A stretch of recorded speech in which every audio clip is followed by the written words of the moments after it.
Just to recap this chosen scenario, you notice that a new student in your class, Noah, has a peculiar odor that makes you wonder if he has good personal hygiene habits. You also begin to notice that other students are excluding him during group activities and avoid sitting by him during class.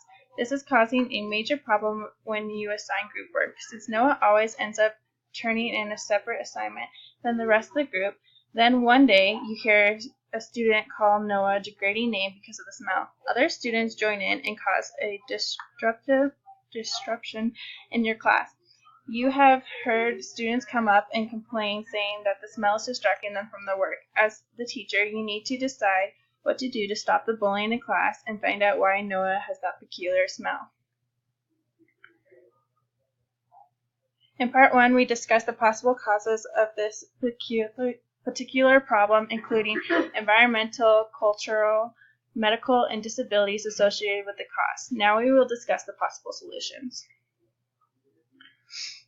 The first step to this approach would be to hold a class-wide personal hygiene lesson and to not target Noah specifically, as this would often otherwise cause embarrassment. Also, to not be too suspicious, as all children that age are going through puberty. We'd be sure to mention that everyone goes through these changes and will have to deal with this at some time. Also, we discussed showering, toothbrushing, deodorant, and wearing clothes.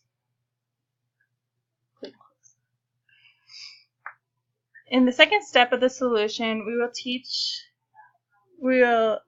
if Noah continues to come to school smelly after the personal hygiene talk, a more direct approach is needed.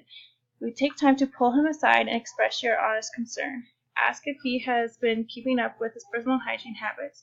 You need to determine if it is something that he can change or if it is something that he can't help. This will determine our next step.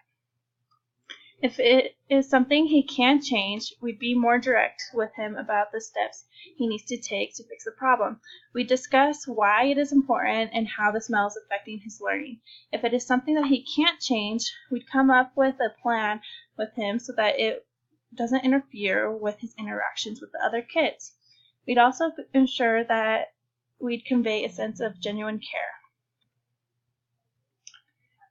In the class, we will teach a lesson on personal hygiene, and then next we discuss bullying with class.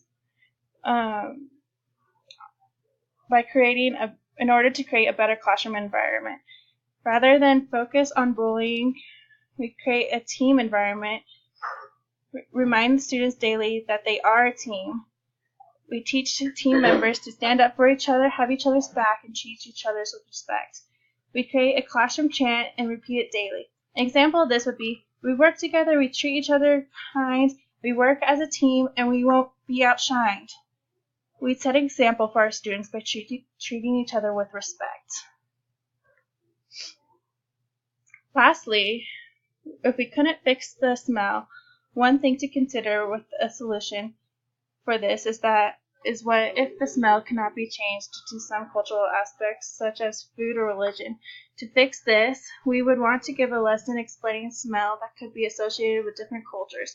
Be sure to include multiple cultures so as not to single out our student. Smell is a sensitive issue and we will want to approach it carefully. One way this can be done is